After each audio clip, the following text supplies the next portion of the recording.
Olá, nesse vídeo comentarei algumas informações sobre a produção do kefir de água.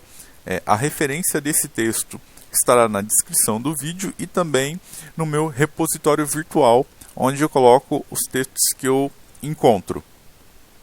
Esse texto traz que o kefir de água ele é tradicionalmente produzido em casa. E não há nenhuma informação, nenhum dado de uma produção do kefir de água em escala industrial. E também não há informação sobre culturas, padrões definidas e desenvolvidas para a produção do kefir de água. Então, o kefir de água, não há relato de nenhuma produção em escala industrial no mundo. O cultivo sendo tradicionalmente caseiro. Aqui ele traz algumas mais informações sobre a questão da produção do kefir de água. Ele destaca aqui que normalmente os grãos do kefir são estruturas gelatinosas que têm entre 5 e 20 milímetros de diâmetro, ou seja, meio centímetro até 2 centímetros de diâmetro. Então, o tamanho dos grãos de kefir varia bastante e o formato é um formato irregular que lembra uma forma de couve-flor, porque ele é todo como se fosse enrugado. Isso aumenta a superfície de contato com o líquido. Os grãos normalmente eles são úmidos, então é uma massa úmida, mas quando seca, essa matéria seca gira em torno de 10 a 14% daquele volume de quando ele tinha líquido, quando ele estava hidratado. Aqui o autor também traz mais uma informação. Deixa eu mover para cá. Isso. O autor traz mais uma informação que, tipicamente, o kefir de água ele é produzido em escala artesanal ou caseira, sobre condições não ou minimamente assépticas. Ou seja, normalmente a condição de higiene não é asséptica, não trabalha com material esterilizado, com toda aquela questão de sanitização muito pesada, pois ele é produzido em escala caseira, onde simplesmente é mantido boas condições de higiene, mas não são condições próximas de produção industrial ou de laboratório ou de um ambiente controlado. Ele traz aqui, o autor também traz a questão de um processo geral. Ele propõe aqui um processo para a produção da bebida nessa figura 4. Então eu vou clicar aqui e vou lá para a figura 4. Então ele traz aqui essa figura. Deixa eu aumentar. No qual ele começa esse fluxograma do processo de produção do kefir de água, propondo um processo no qual o kefir de água ele vem de uma fermentação anterior, ou seja, você sempre está reaproveitando os grãos, forma um ciclo. Ele até coloca esse sinalzinho aqui de reciclagem, porque forma um ciclo onde você sempre aproveita os grãos de uma fermentação anterior. Ele propõe aqui uma lavagem dos grãos com água.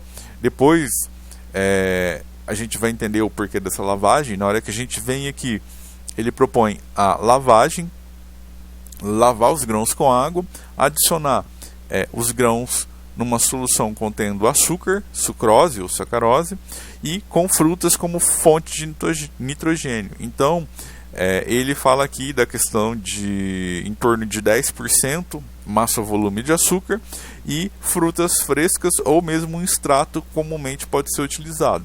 Então, ele sugere essa lavagem ou limpeza dos grãos, lavar os grãos, devido à adição de alguma fruta no meio como fonte de nitrogênio. Então, isso poderia sujar, trazer sujeira para os grãos. Então, ele sugere isso. Eu não consigo dosar essa informação. O senso comum é não se lavar os grãos de kefir, mas esse autor traz essa informação. Então, pode ser interessante fazer alguns testes, explorar isso. E, lógico, o autor está pensando numa escala industrial e não numa escala caseira. Continuando, depois de preparado esse meio, o kefir ele vai ser fermentado. Aqui ele fala parado, estático, num container fechado, num frasco fechado, entre 3 e 8 dias, e lógico, a temperatura de 21 a 30 graus. Então varia muito essas condições de fermentação, e também, lógico, quais açúcares você utilizou no meio para o kefir fermentar, e isso varia no resultado da fermentação. Então ele traz aqui o frasco, uma foto de um frasco de fermentação. Eu não sei se esse é o que ele utilizou, mas mostra que parece que pedaço de limão ou laranja e alguns figos no meio e um açúcar marrom. Não dá para saber se é mascavo ou se é demerara. No caso nosso, do Brasil, o açúcar mascavo, como ele é bem natural, como ele é bem puro, ele já contém uma fonte de nitrogênio. Normalmente ele contém nitratos provenientes do caldo de cana e alguns aminoácidos que as leveduras conseguem aproveitar esse nitrogênio disponível. Então a gente não tem a necessidade de adicionar frutas. Continuando, depois da fermentação, o líquido segue para uma filtração, no qual se remove os grãos, e aqui esse autor sugere a pasteurização do líquido e depois um invase em garrafas. Ele não especifica que tipo de garrafa, que tipo de invase, mas ele sugere a pasteurização. Aqui a gente tem que considerar o seguinte: caso ocorra a pasteurização, as propriedades probióticas elas vão embora, porque os micro-organismos durante a pasteurização eles vão ser mortos pela temperatura. E aqui ele puxa uma setinha que vem aqui na questão do reciclo, então os grãos voltam e entra de novo lá no começo do processo.